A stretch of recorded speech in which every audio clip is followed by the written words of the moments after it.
밝혔습니다. 갑자기 아베가 적기지 공격 능력을 보유하는 것에 대해 담화문을 발표하겠다는 뉴스가 화제가 되고 있습니다. 움직일 수 없을 정도로 몸이 아프고 정신적으로 판단력에 문제가 있을 것 같아서 중도 사퇴한다 라고 발표한 아베입니다. 그 아베가 갑자기 나타나서 적기지 공격 능력 보유라는 피켓을 들고 마지막 담화를 발표하겠다고 합니다. 물러나기 전에 마지막 담화라는 것으로 아베의 정치적 유산을 남기는 생쇼를 꼭 하겠다는 것입니다. 뜬금없이 나타난 아베의 이런 예고에 대해 벌집 쑤신 것처럼 되어버린 일본입니다. 아베는 지난 28일 중도 사퇴 기자회견에서 적기지 공격 능력 보유에 관한 질문을 받고 방어적인 요건 능력을 향상시키는 것으로 국민의 생명과 평화를 지켜낼 수 있을지 부정적이다 라는 답변으로 필요하다는 의견을 밝혔습니다. 아베가 9월 안에 적기지 공격 능력을 포함한 안보 전략의 새로운 방향에 대해 차기 정권의 판단을 맡기겠다 라는 담화문을 발표할 것이라고 했습니다. 현재로는 아베가 조만간 발표할 담화에는 결론을 내린 표현을 사용하지 않고 자민당이 제안한 상대 영역에서 탄도미사일을 저지하는 능력을 단정적으로 포함하지는 않겠다고 합니다. 아베는 차기 정권이 판단해야 한다. 자민당 내부의 협의를 거쳐서 구체화를 해야 한다. 라는 의견을 밝히는 것으로 방향을 잡았습니다. 아베는 한국에 더 이상 사과할 필요가 없다. 도리어 약속을 지키라고 단호하게 고함을 쳤다. 라는 일본 국민들의 평가에 고무되어 있습니다. 일본 국민들도 아베의 이런 혐한 정치에 강력한 지지를 보냈습니다. 그러나 내부적으로는 이루어 놓은 일이 전혀 없기 때문에 적기지 공격 능력 보유라는 역사적 유산을 남기고 싶어 합니다. 갑자기 자민당 총재 선거에서도 적기지 공격 능력이 쟁점이 되고 있습니다. 스가 요시히데는 무조건 아베의 정책을 계승하겠다 라고 했기 때문에 아베의 뜻을 받들겠다고 합니다. 그러나 기시다 의원은 현실적인 문제를 해결하면서 충분히 논의해 볼 수 있다 라고 하면서 약간 신중한 편입니다. 반면에 전 방위상을 역임한 이시바 시게루는 과제가 너무 많다. 현재는 자위대는 그런 능력이 없다. 라면서 아베가 서두르는 것에 대해 비판적입니다. 일본 공산당은 아베의 적기지 공격 능력은 사실상의 선제 공격으로 명백한 헌법 위반이며 국제법 위반이다. 라고 지적하고 있습니다. 미사일 기지 위치 파악, 레이더 등을 무력화하는 공격, 감시 위성과 스텔스 전투기 보유, 정 레이더 기지 교란 전자 공격기, 장거리 미사일의 무기체계 정비 등 엄청난 기간과 비용이 들어가는 것이다. 정말 위험한 시도이다. 라고 비판하고 있습니다. 그래서 일본 언론들도 이런 이유를 들어서 상당히 비판적입니다. 비현실적이고 위험하고 무모한 정책이라는 거죠. 구체적으로 중국이 보유하고 있는 극초음 미사일을 언급하면서 일본이 실제적으로 중국의 미사일 기지를 선제 공격할 수 있는 능력을 갖춘다는 것은 불가능한 일이다. 라고 지적합니다. 같은 이유로 북한의 미사일 기지를 선제 공격하는 것도 불가능하다고 비판하고 있습니다. 도쿄신문은 적기지 공격 능력을 요구하는 자민당의 제안은 헌법 구조를 이탈하는 것이다. 일본의 이러한 시도로 각 국가에서 군비 경쟁이 가속화되면 진정한 억지력도 안 되는 엉뚱한 조치이다. 일본 국민들의 여론조사에서도 현재의 전수 방위를 준수해야 한다 라고 답할 정도로 선제 공격 여지가 있는 정책은 절대 반대하고 있다 라고 비판했습니다. 모리 에이스케 니케이 편집장은 육상형 이지스 어시오어 방어 시스템도 실질적으로 적의 포화 공격에 효율적인 방어 대책이 될 수 있을지 의심스러운 상황이다. 더 나아가 적기지 공격 능력은 더 어렵고 위험한 대책이다 라면서 비판했습니다. 또 한반도 유사시에 일본에서 다량의 미사일을 한국의 양해와 협력 없이 한반도를 향해 쏘겠다는 것이 실제로 가능한지를 검토해 보라고 제안하고 있습니다. 정확한 공격 타겟도 제대로 설정하지 못하는 정보 능력을 가지고 있는 일본이 도대체 무슨 근거로 한반도에 미사일을 쏘겠다는 것인지 이해가 안 된다고 비판하고 있습니다.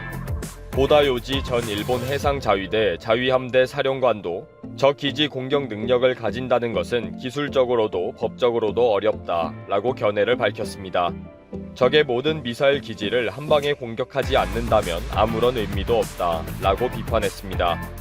6월 말 고노다로가 육상 이지스 어쇼어를 철회하겠다고 발표하고 7월에 자민당 내부에서 적기지 공격 능력을 보유하라 라고 정부에 제안했을 때 일본 언론은 대부분 부정적인 논평을 했습니다. 많은 일본 언론들은 당장 헌법 구조에 위배되는 불법적인 대책이며 현재도 미일 안보 협정에 의해 미군과의 공조로 적기지 공격 능력을 일부 역할을 하고 있는 상황에서 갑자기 나온 것은 다분히 정치적이다. 실제로 일본이 적기지 공격 능력을 가지겠다고 선언하는 순간에 동아시아 지역의 군비 경쟁은 불이 붙을 것이다. 이렇게 과열된 군비 경쟁의 모든 피해는 일본이 쓰게 될 것이다. 라는 비판들이었습니다. 특히 북한을 겨냥한 선제 공격은 한국과의 협력과 이해가 필요한데 지금처럼 한일 간의 갈등이 심각한 때에 일본이 혼자서 어떻게 능력을 갖추고 실행하겠다는 것인지를 지적하는 언론도 많았습니다. 특히 아베 정부가 북한 납치 문제와 북방 영토 문제의 진전을 전혀 보이지 않는 상황에서 아베의 정치적 유산을 만들려고 하는 의도를 가지고 있다라고 지적하고 있습니다. 국민들의 의사와 관련 없이 정치적인 의도를 가지고 논의를 하는 것은 너무나 가벼운 태도이다 라고 강력하게 비판하기도 합니다.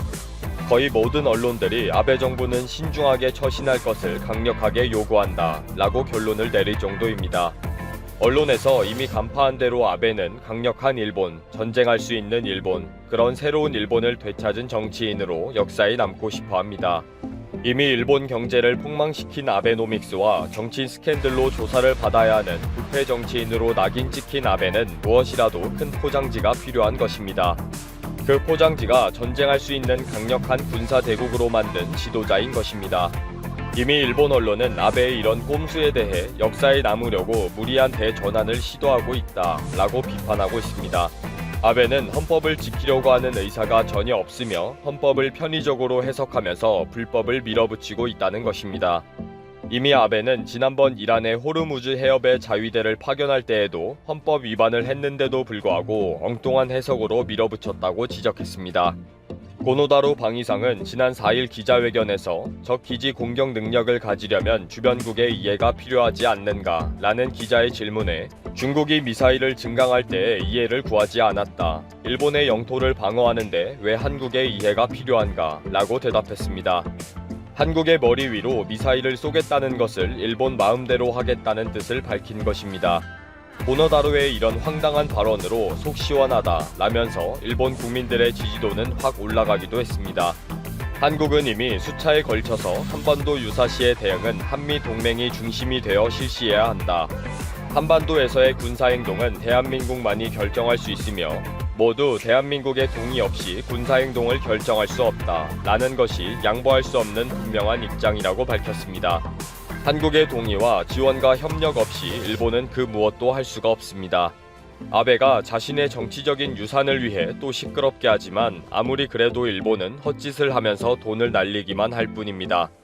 아베 마음대로 해라 라는 지금 일본의 분위기는 가라앉는 일본을 더 앞당길 뿐입니다. 5일 현지 언론 차이징바오에 따르면 진드기병을 유발하는 신종 분이아 바이러스에 감염된 중국 내 환자는 60여 명이다. 사망자도 7명 발생했다. 장쑤성 난징에서만 37명이 확진됐고 안후이성에서도 23명의 환자가 나와 5명이 숨졌다. 다른 사망자 2명은 저장성에서 발생했다. 쥐와 모기, 진드기 등을 통해 전염되는 이 바이러스는 흔히 진드기병이라는 이름으로 불린다.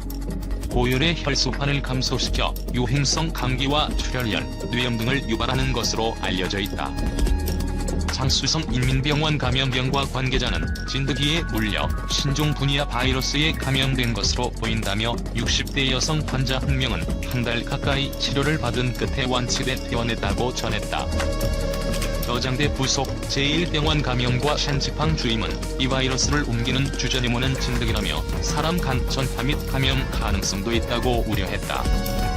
진드기병은 앞서 2011년에도 수도 베이징을 중심으로 등장해 중국 방역 당국을 긴장시킨 바 있다. 당시 당국은 진드기가 서식하는 풀밭 등지에서 오래 머물지 말라며 진드기에 물렸을 경우 알코올 또는 담뱃불로 진드기를 죽여 피부에서 완전히 떼어낸 후 병원으로 가야 한다고 조언했다. 중국 저장성 태풍1 나무가지 뽑혀 강풍의 추락사. 강한 비바람을 동반한 사고 태풍 하구핏이 중국 저장성을 강타하면서 나무가 뿌리째 뽑히고 강풍에 추락사하는 등 피해가 눈덩이처럼 불어나고 있다. 4일 신경보에 따르면 태풍 하구필은 이날 오전 3시 30분께 동부 저장성 해안 지역에 상륙해 오후 3시 기준 저장성을 지나면서 피해를 키우고 있다. 상륙 후 일부 지역에서 초속 52m를 기록하기도 했던 바람은 초속 25m 정도를 유지하고 있으며 태풍은 시속 28km로 북상 중이다. 하구필은 4일 오전 8시부터 24시간 동안 창장 하류인 장수, 저장성과 상하이에 250에서 300mm의 많은 비를 뿌릴 전망이다. 저장성 위환시에서는 4일 오전 아파트 11층에 살던 여성이 강풍을 막기 위해 창문을 닫으려다 바람에 밀려 건물에서 떨어져 숨졌다. 이 지역은 태풍으로 강풍이 몰아치면서 많은 가구의 유리창이 깨졌고 주차 차량의 유리도 크게 파손됐다. 강풍에 못 이긴 나무들과 도로 표지판이 뿌리째 뽑혀 나뒹굴 정도였다. 저장성 윤캉시의 한산간 지역에서는 이날 오후 2시까지 342.7mm의 폭우가 쏟아지면서 홍수가 발생, 차들이 물에 휩쓸려 떠내려가는 등의 손해를 입었다. 당국은 구조작업과 함께 피해 상황을 파악 중이다. 저장성 원저우에서는 83만 가구가 정전 피해를 보기도 했다. 또 하구필시 경계 수위를 넘은 상태인 타이후 유역을 지나면서 40mm 안팎의 비가 올 전망인 만큼 타이후 수위에 대한 우려가 나오고 있다. 당국은 어민들의 조업을 금지하고 항만시설 안전점검을 강화하도록 하는 한편 열차, 여객선, 항공편 운행 및 고속도로 운영을 일부 중단하고 대형 행사도 취소하도록 했다. 하구필은 5일 오전 서해로 빠져나가 6일에는 북한 지역에 상륙할 것으로 예보됐다. 중국 해룡 장성 하변에서 건물 붕괴로 9명이 숨지는 사고가 발생했다. 5일 중국 공산당 중앙정법위원회가 운영하는 위챗 계정 창완젠에 따르면 전날 오전 9시께 하얼빈의 한 식품회사 창고 건물 일부가 붕괴했다. 당국은 350여 명을 투입해 매몰자 구조에 나섰지만 사고 지점에 있던 9명 모두 숨진 채 발견됐다. 당국은 건물 소유자, 임차인 등의 신병을 확보했으며 사고 원인에 대해 조사 중이다. 인근 상인은 남방도시버 인터뷰에서 사고가 난 건물은 지어진 지 오래됐고 임대 관계가 복잡하다면서 원래 식품회사의 2층짜리 창고였는데 2년 전 2개 층을 더 지었고 택배, 건축자재 회사 등에 임대했다고 말했다. 남방도시보는 사고, 전환 세입자가 내부 공사를 진행 중이었다고 덧붙였다. 중국 저장성 직격한 4호 태풍 하구필. 산샤댐 상류 스촨, 일주일간 비. 6월부터 계속되는 폭우로 중국 정강 유역의 최대 저수량을 자랑하는 산샤댐이 여전히 높은 수위를 유지하고 있는 가운데 설상가상으로 역대급 물폭탄을 안고 온다는 태풍 하구필이 장광의 하류인 중국 저장성에 상륙해 막대한 피해를 주고 있다는 소식이 전해지고 있습니다.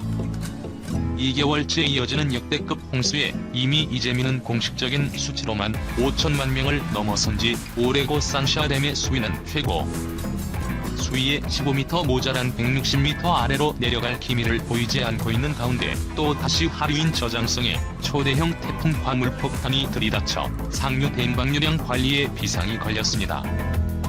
4일 중국 내륙에 상륙한 뒤 북상 중인 제4호 태풍 하구필 HAJUPIT는 5일 열대저압부로 약화할 전망이라고 합니다. 하지만 이후에도 한반도를 관통하면서 6일까지 국내에 영향을 미칠 것으로 예상된다고 하는데요. 우리나라에도 이미 많은 비가 내려 곳곳에 크고 작은 수해가 발생하고 있어 근심이 되는 상황입니다. 강한 비바람을 동반한 태풍 하구필이 중국 동남부 해안 지역에 상륙하면서 중국 본토는 비상이 걸렸습니다. 중국 당국 등에 따르면 산샤댐 수위는 8월 4일 오전 8시 기준 161m로 전날보다 다소 높은 수준을 기록하고 있습니다. 하구필은 이날 오전 8시부터 24시간 동안 장강 하류인 장수 저장성과 상하이에 많게는 250에서 비를 뿌렸을 것으로 예상이 되고 있습니다. 한편 기상청은 하구필이 중국 내륙에서 열대저압부로 약화되는 시기에 방출되는 수증기의 양이 많을 경우 5일 이후 우리나라에 내리는 비의 강도가 더 강해질 수 있다고 내다봤는데요. 온 다습한 다량의 수증기를 서해로 밀어내면서 한반도에도 영향을 미칠 수 있을 것으로 보고 있습니다. 참고로 태풍의 중심 부근 최대 풍속 2초속 17m를 넘으면 태풍 2보다 작으면 열대저압부로 구분합니다. 태풍이 열대저압부로 전환된 시점에는 중심이 약화됐지만 전반적인 영향력은 유지되는 것으로 볼 수 있습니다. 최근 중국에선 도로 곳곳에 지렁이 들이 몰려 나오고 있다고 하는데요. 홍수가 중국 남부를 강타한 가운데 지렁이떼 대규모 이동 모습이 포착됐습니다. 현재 태풍 하구핏이 중국의 홍수 상황에 영향을 주는 것은 양쯔강 상류와 하류의 홍수 상황이 맞물려 있기 때문입니다. 현재 산샤댐은 여전히 수위를 161m로 최대 수위 175m에 10여 미터를 남겨두고 있어 물을 더 담고 있을 여지가 많지 않아 내려오는 물을 계속 방류하기에 바쁜 상황입니다. 그런데 이런 상황에 하류에도 태풍에 따른 물폭탄이 등장한 것이죠. 즉 상류의 방류량을 줄여줘야 하는 상황이라는 것입니다. 잠시 하구핏의 중국 상륙 영상을 보고 다시 소식을 이어가겠습니다.